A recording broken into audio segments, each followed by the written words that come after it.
the hill country where I live, Fredericksburg, there's a vape shop, Vapalicious, and Kathy and Jerry run it. And it's basically a place where everyone comes together, vapes, and we talk about conspiracies. And these are sounds like my kind of place. These are farmers. These are truck drivers. It's beautiful. And so the latest thing is, I'm bringing it to you straight from the front lines, Joe. Oh, boy. 11 months ahead, always. Clones. Trump is a clone. He's not the real Trump anymore. Everyone's a clone. If you clone Biden's Trump, a clone. Wouldn't Trump insist on being cloned to look like Giga Chad? Wouldn't he look at Elon Musk? Like right there. I don't think he would have any say in the matter. If I was going to get cloned, I was like, come on, don't make me fucking same old fat dude.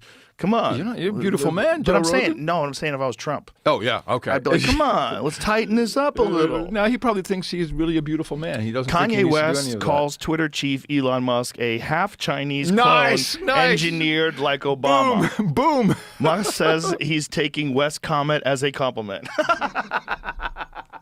That's great. That's great. Well, there you go. You let him back on Twitter. Jesus Christ. Enough already. Well, yeah, he's not right, but duh, obviously. Duh. But there's a lot of history between American Jews and American descendants of slavery. There's a lot of history there that you know, I've spoken to Mo Fax, who I do the podcast with, and you know, there's stuff that you and I don't know, haven't been exposed to when it comes to Black Americans versus Jewish Americans, you know, coming from kind of the same place at the same time, being outcasts, and you know, having a difficult time integrating. So it's old shit that is never discussed. And if only they could do that. So I think that's what Kanye is trying to do. He's trying to say we need a conversation about the history of these two tribes. Tribes, all Americans, but tribes, because we're all immigrants one way or the other. And that's not happening. I think that's what Kanye is trying to do. And it's above my pay grade, but there's something there that, you know, he should be able to speak. But I mean, oh man, it's just, that's not how the world works, bro. If you just go everywhere and, you know, people also get tired of it. You know, well, you shouldn't want to. I mean, if you have a person like that speaking, you can always block them. You don't have to listen. I to agree with you. They say. You don't have. agree. You don't have to read it. Like, correct. I'm with you. There's a thing though when a person is like that I think there's a great value in pushing back against him. And if he was a person that could learn from that, maybe there'd be a great value of him reading some of the pushback against him and altering the way he thinks. Because we're essentially programmed by life and our decisions and our interpretations of things. And I think part of that is like when you put stuff out there and people really fucking severely disagree with what you're saying, you should experience that. Yeah. You should learn from I agree. And you can't if you ban a guy. No, I completely agree with you, but there's Then money there's the involved. You know, it's the problem is there's a lot of dopes, and you can be a charismatic person with a stupid opinion, and then dopes go, I'm on fucking his side, and then you got a problem. And so, but the answer to that problem is never to just like ban. No, I mean completely silence, get rid of them, remove them from the platform, because they're bad. They've come up with some fucking egregious reasons to remove people from social media platforms, like really fucked up reasons. Yeah, and that are totally ideological. But ultimately, it's all about money and advertising, and the advertisers run away, so we have to control that. And it became the way they run business. It just became that. It evolved. It is about that. That's a factor for sure. Because Twitter, but it's a very like left-leaning bias. There's a very left-leaning bias with all of tech, and that's a problem because that reinforces the right to be even more radical in the face of this unfair advantage that the other side has. Now, tech are a bunch of whores because if you'll remember, what are you saying?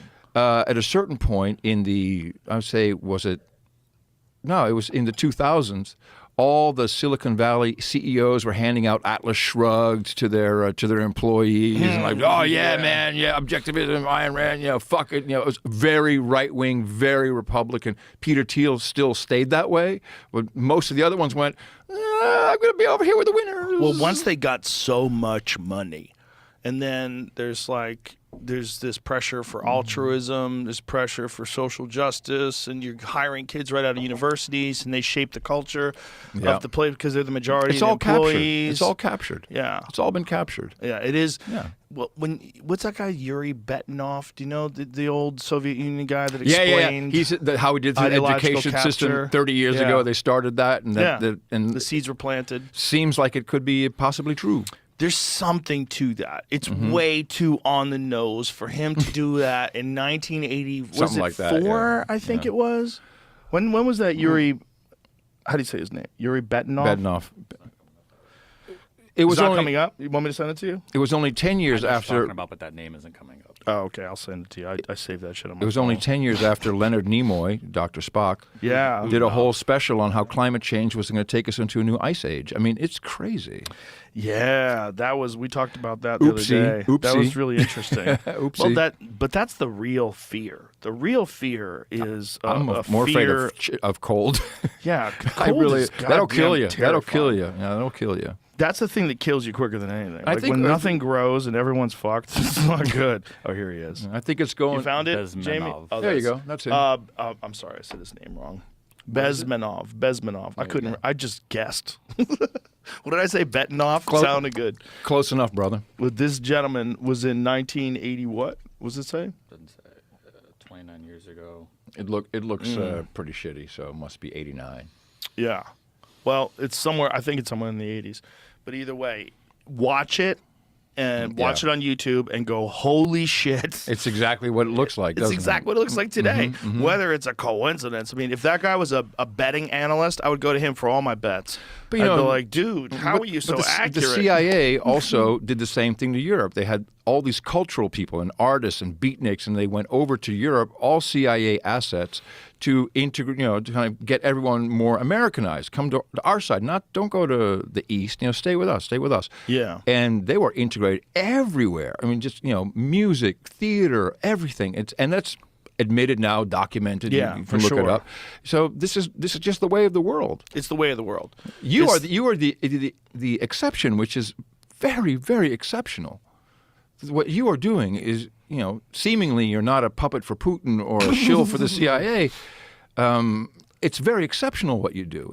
You are dare I say it, a national treasure. Oh, well, that's all sweet of you.